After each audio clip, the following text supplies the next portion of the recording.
चलो शुरू करते हैं आज का लेक्चर। आज हम बेसिकली डिस्ट्रीब्यूटेड सिस्टम देखेंगे, होता क्या है ये। देखो, जैसे जो बड़े सर्विस प्रोवाइडर है, जैसे मैं एग्जांपल लेता हूँ फेसबुक का, या फिर आप गूगल का एग्जांपल ले सकते हो।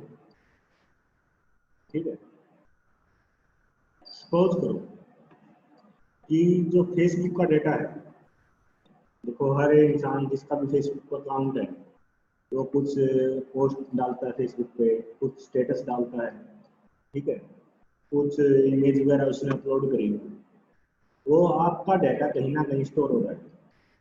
ठीक है, आप देखो एक आदमी मानते हैं, एवरेज भी मान के चलते हैं, 5 पिक डाली उसने। ठीक है, अब करोड़ों लोग फेसबुक यूज करते हैं। अब हर इंसान ने सपोज एवरेज 5 इमेज भी डाली, फोटो डाली 5, तो 50 करोड़ लोग भी अगर फेसबुक यूज कर रहे हैं, वैसे ज्यादा करते हैं, इससे मैं एग्जाम्पल के लिए ले रहा हूँ, तो 250 करोड़ तो एक इमेजेस हो गई आपकी, है ना। फिर आपके कुछ पोस्ट है, कमेंट है, वो भी आपके कहीं ना कहीं स्टोर हो रहे हैं। तो इनके पास बहुत बड़ा डेटा सेट, मतलब डाटा बेस बहुत बड़ा है।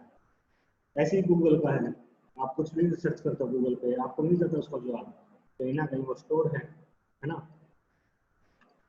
अब सपोज करो जो फेसबुक है या गूगल है, इनका हेडक्वार्टर जैसे यूएसए में है, तो अगर ये सारा डाटा अपना एक ही जगह पर रख दे और जितनी भी रिक्वेस्ट आ रही है वो सभी उसी जो डाटा सेंटर है इनका, उसी जगह पे आ रही है। आल्थो ये अपना सुपर कंप्यूटर यूज करते हैं, लेकिन फिर भी वो इतना कैपेबल नहीं होता कि भाई वो पूरे वर्ल्ड वाइड जितनी भी रिक्वेस्ट आ रही है वो खुद ही हैंडल कर दे उन सबको। क्योंकि अगर कोई रिक्वेस्ट आएगी फेसबुक के पास, फेसबुक कुछ उसका रिप्लाई बैक करेगा। अब करोड़ों रिक्वेस्ट एक साथ आ रही है, करोड़ों का उसने रिप्लाई भी करना है और टाइमली रिप्लाई करना है। क्योंकि अगर आप रिप्लाई लेट करो, आप फेसबुक ओपन करिए मान लिया आपने, और वो ओपन हो रही है आपकी 5 मिनट बाद, तो उसमें तो मजे वाली बात है नहीं। आपको टाइमली रिप्लाई आना चाहिए। जैसे ही आपने फेसबुक डाला, एंटर किया, और आपका पेज है वो लोड हो गया पूरा, है ना। तो अगर वो एक ही सिस्टम पे, एक ही डाटा सेंटर पे सारा का सारा अपना जितना भी डाटा है वो एक ही जगह रखे और बढ़िया सुपर कंप्यूटर यूज करें, तो भी इनका जो रिप्लाई है, जो भी रिक्वेस्ट आई फेसबुक पे या गूगल पे, जो उसका रिप्लाई होगा डिले होगा, क्योंकि एक सिस्टम इतनी हैंडल कर नहीं पाएगा।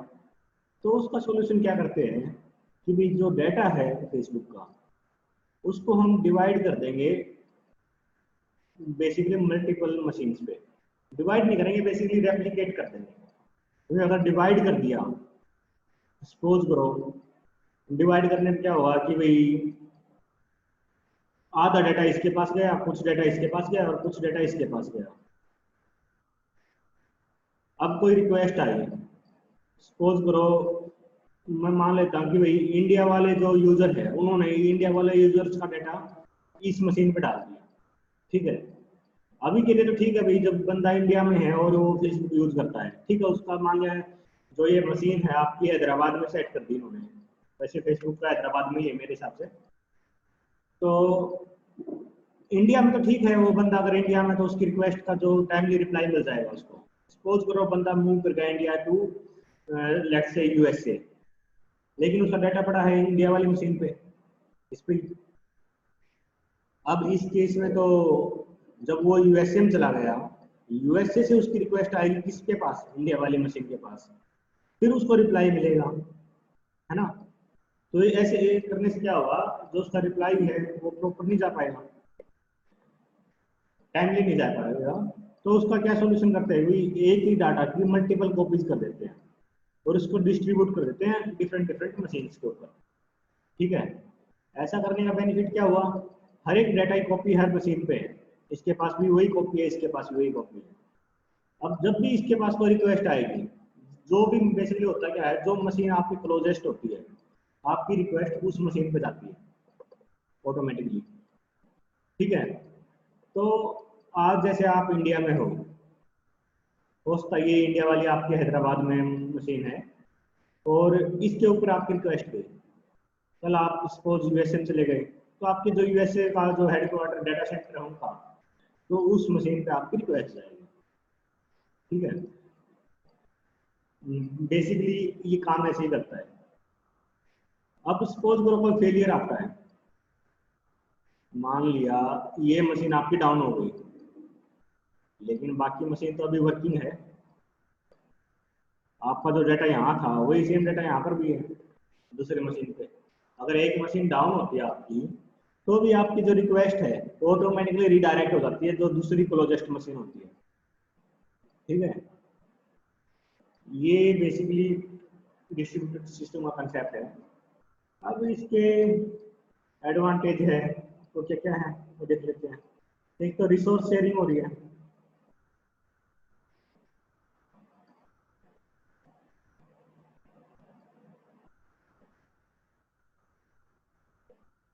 जैसे आपके जैसे ऑफिस वगैरह हम क्या कर लेते हैं उधर मिली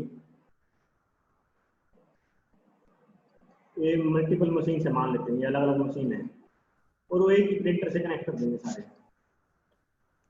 ठीक है, ये भी डिस्ट्रीब्यूटेड सिस्टम है, एक नेटवर्क में जितने भी कंप्यूटर है वो सभी एक प्रिंटर से कनेक्ट कर दिए। या फिर हो सकता है कि वही हेलो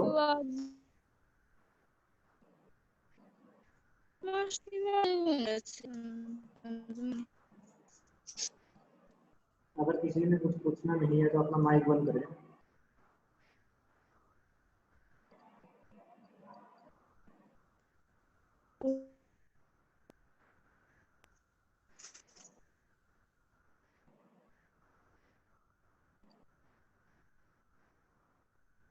जैसे मल्टीपल मशीन आपकी एक सिस्टम के अंदर मतलब नेटवर्क के अंदर, और सारी सारी एक ही प्रिंटर से कनेक्ट हो सकती है आपकी।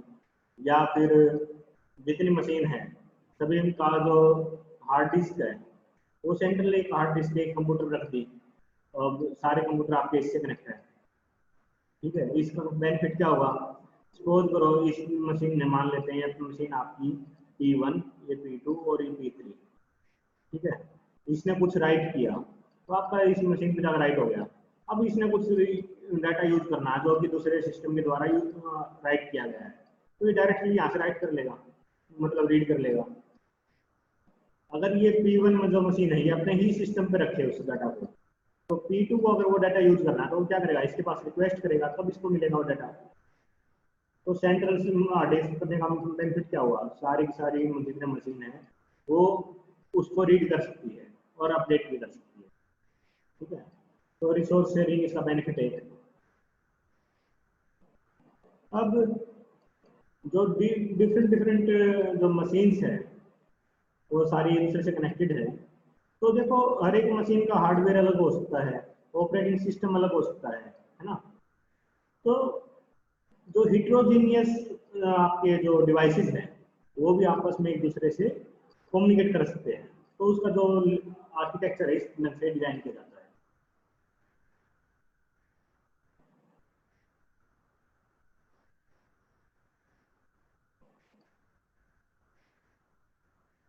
एक आपका बेनिफिट क्या होता है कि भाई देखो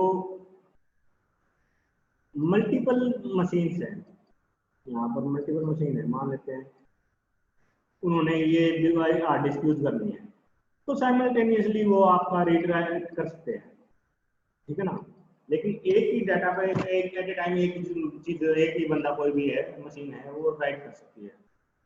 ये नहीं होगा कि साथ के साथ एक ही फाइल पे दो जने राइट कर रहे हैं। सपोज करो आप राइट कर रहे हो, अगर सेम टाइम पे दूसरा बंदा राइट करने लग गया वो उसका इसको काट दे और अपना राइट कर दे, तो एट ए टाइम एक ही बंदा एक ही मशीन एक ही डाटा पे राइट कर सकती है। ठीक है, ये डाटाबेस में आपने पढ़ा भी होगा ये चीजें। तो इसको हम कॉन्करेंसी बोल देते हैं कि भाई मल्टीपल मशीन से आपके डिवाइसेस को एट ए टाइम यूज कर रही है कॉन्करेंटली। और एक बेनिफिट होता है इसका स्केलेबिलिटी का। कल को सपोज करो एक और मशीन आपने कनेक्ट करनी है, सिंपली ऐड करो P4, उसको भी कनेक्ट कर दो इससे, तो स्केलेबिलिटी का बेनिफिट है, आप बहुत ज़्यादा डिवाइसेस को इसके साथ कनेक्ट कर सकते हो। एक बेनिफिट होता है आपका फॉल्ट टॉलरेंस का। फॉल्ट टॉलरेंस का क्या बेनिफिट है कि सपोज करो ये जैसे अलग अलग जगह आपने सेम ही डाटा कॉपी कर रखा है, अगर एक मशीन डाउन है तो दूसरी मशीन आपकी जो सर्विस है वो दे सकती है, तो फॉल्ट टॉलरेंस का भी इसमें एक एडवांटेज है। इसमें किसी को डाउट होगा पूछो।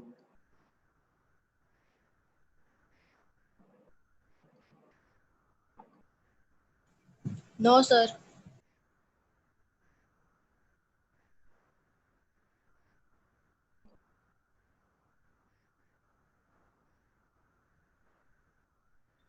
No sir.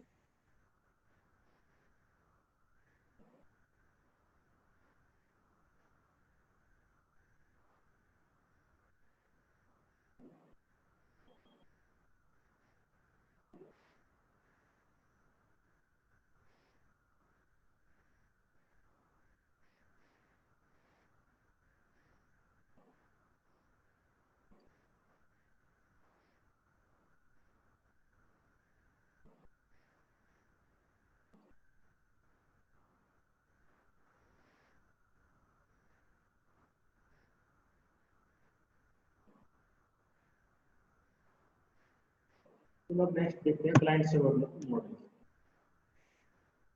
क्लाइंट सर्वर में क्या है, दो मशीन है सपोज करो, एक होती है आपकी क्लाइंट, एक होती है सर्वर। सर्वर का क्या काम है, सर्विस देना। क्लाइंट का क्या काम है, सर्विस की डिमांड करना। ठीक है, अब होता क्या है,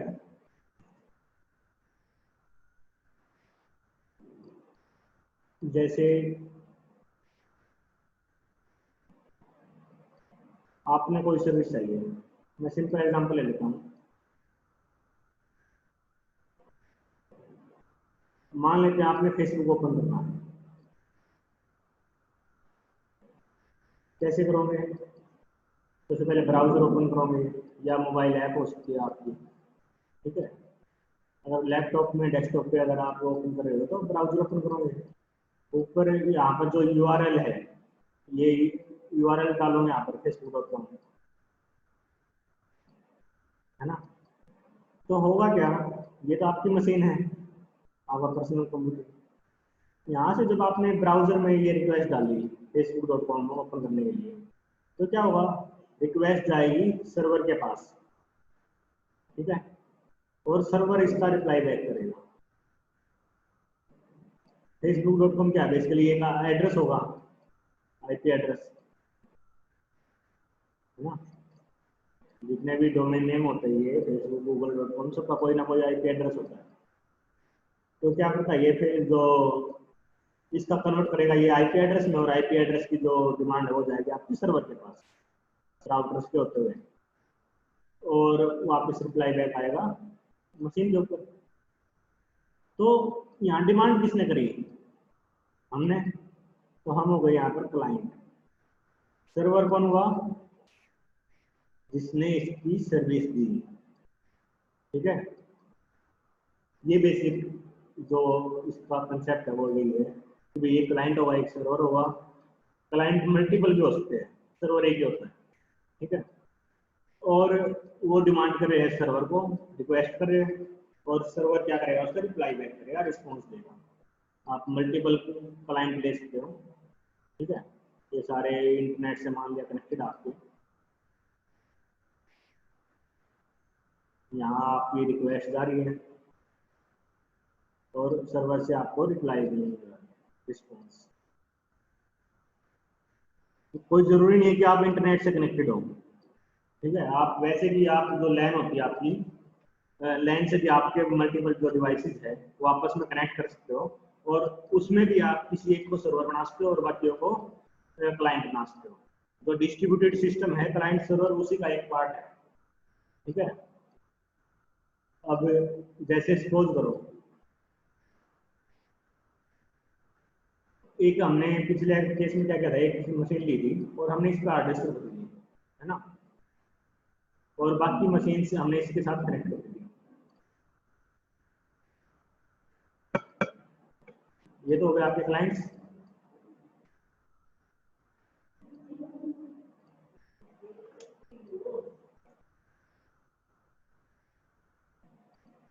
तो जब भी हमने कोई डाटा यूज करना था, हम क्या कर रहे थे, इस मशीन के पास रिक्वेस्ट कर रहे थे और ये मशीन हमें वो डाटा है जो भी हमने रिक्वेस्ट करी है वो डाटा हमें प्रोवाइड कर रही थी। तो यहाँ ये मशीन क्या होगी, ये आपकी सर्वर हो गई है ना, और ये जो बाकी मशीन जो डिमांड कर रही है वो आपकी क्लाइंट है। सिंपल सा कंसेप्ट है।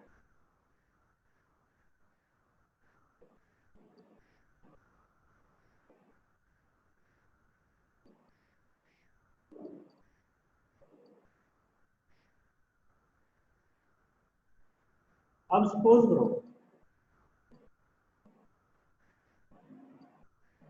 ये एक मशीन है आपकी, मान लेते हैं फेसबुक भी मान लेते हैं, फेसबुक का डाटा इस मशीन पे है, ये होगा आपका सर्वर। एनोटेशन बंद करो, किसने चालू किया ये,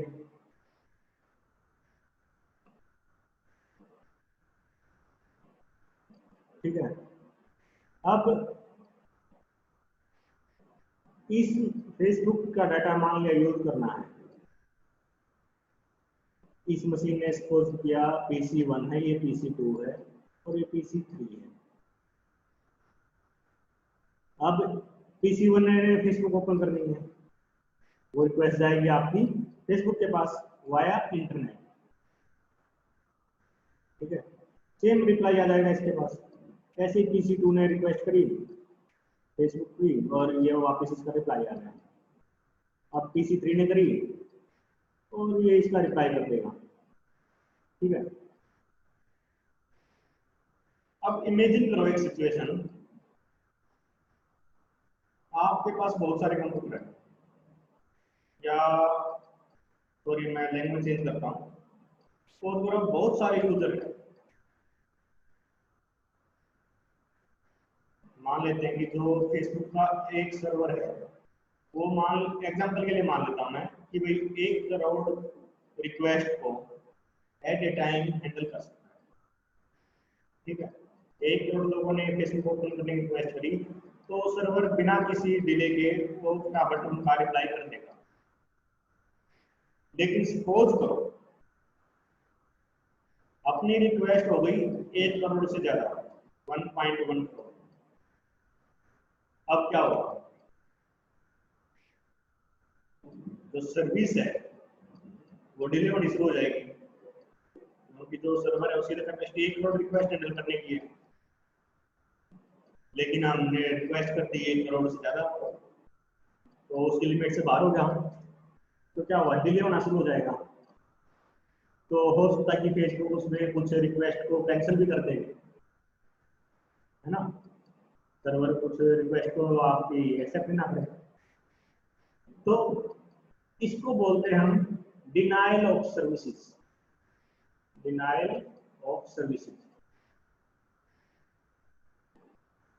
तो उसने कुछ सर्विसेज को डिनाई कर दिया है, और इसी को बोलते हैं हम डोस अटैक। देखो जब आपके जेन्युइन यूजर होते हैं, सपोज करो 1.1 करोड़ जेन्युइन यूजर है फेसबुक के, तो उस केस में इसको अटैक नहीं बोला जाएगा।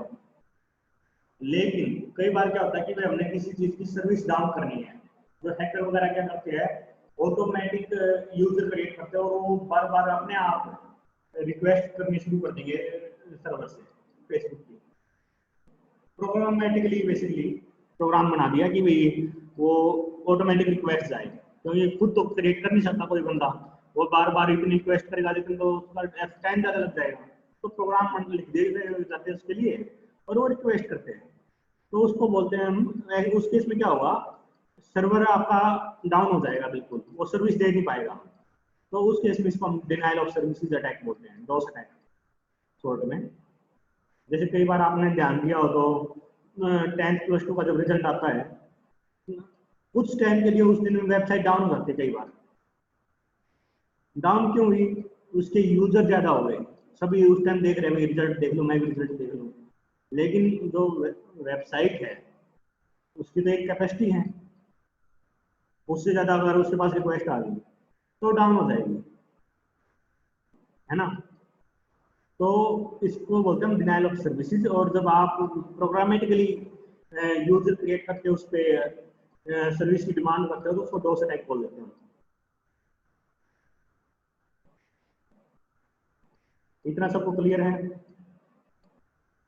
Yes, sir. Yes, sir.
देखो, जो क्लाइंट सर्वर आर्किटेक्चर आपका, उसको हम लेयर्स में डिवाइड कर सकते हैं। लेयर बेसिकली टायर्स में डिवाइड कर दिया।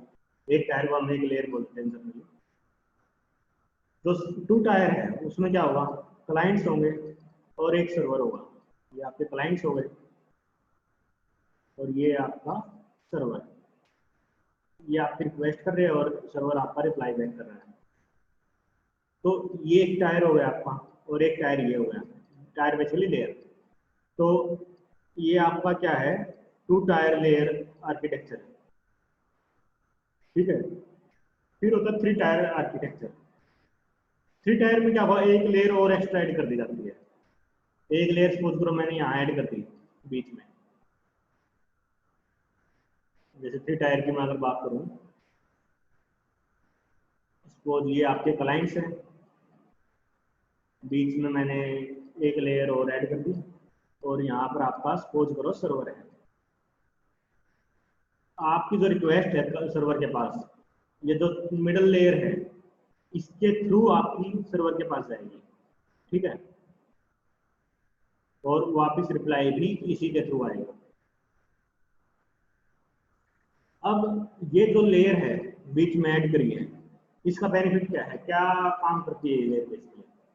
देखो, ये डिपेंड करता है आर्किटेक्चर टू आर्किटेक्चर कि जो थर्ड लेयर ऐड करी गई है, थर्ड टायर ऐड किया गया है, उसका काम क्या है। जैसे हो सकता है कि भाई मेरा जो सर्वर है इसमें मैं डाटा स्टोर करता हूँ, ठीक है। तो हो सकता है जो ये थर्ड लेयर मैंने ऐड करी है, इसका जो काम है वो डाटा सिक्योरिटी प्रोवाइड करने का काम हो, है ना। डाटा सिक्योरिटी का काम कर सकता है ये। डाटा मतलब मिस यूज ना हो, उसका सिक्योर बना रहे वो डाटा, तो ये काम हो सकता है। या डिपेंड कर सकता है कि भाई ये कोई एप्लीकेशन हो,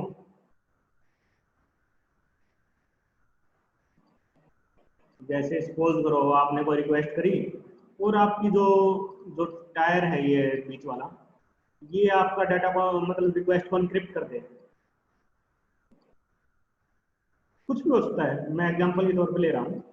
और वो फिर रिक्वेस्ट सर्वर के पास जाए, सर्वर से फिर रिक्वेस्ट जो रिप्लाई आएगा उसको डिक्रिप्ट करके, वो सर्वर से मान लेते हैं कि एनक्रिप्टेड फॉर्म में आ रहा है, तो ये एप्लीकेशन जो लेयर है ये इसको डिक्रिप्ट करेगी और फिर क्लाइंट के पास भेज देगी। तो ये डिपेंड करता है कि आर्किटेक्चर टू आर्किटेक्चर की ये जो लेयर है इसका काम क्या है। फिर एन लेयर भी हो सकती है, N tier. N tier basically क्या है, 4 टायर 5 टायर 6 टायर इस टाइप से। कितने भी टायर बना सकते हो आप, depending upon your architecture, network architecture. आप मल्टीपल लेयर्स ऐड कर दोगे बीच में, हर एक लेयर का कुछ अलग फंक्शनैलिटी दे दोगे, है ना। तो इस टाइप से क्लाइंट सर्वर आर्किटेक्चर काम करता है। किसी को डाउट हो तो इसमें पूछिए। No sir.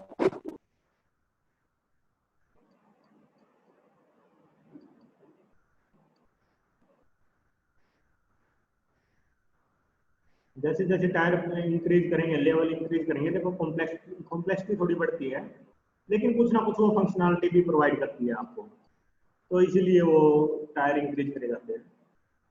आपकी रिक्वायरमेंट क्या है नेटवर्क की, उसके बेस पे।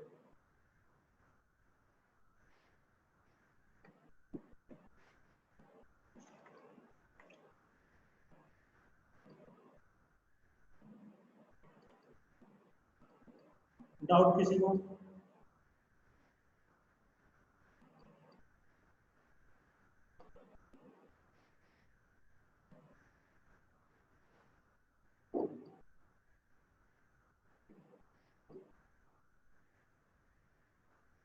चलो फिर मैं मीटिंग एंड करता हूँ, नेक्स्ट तो देखते हैं।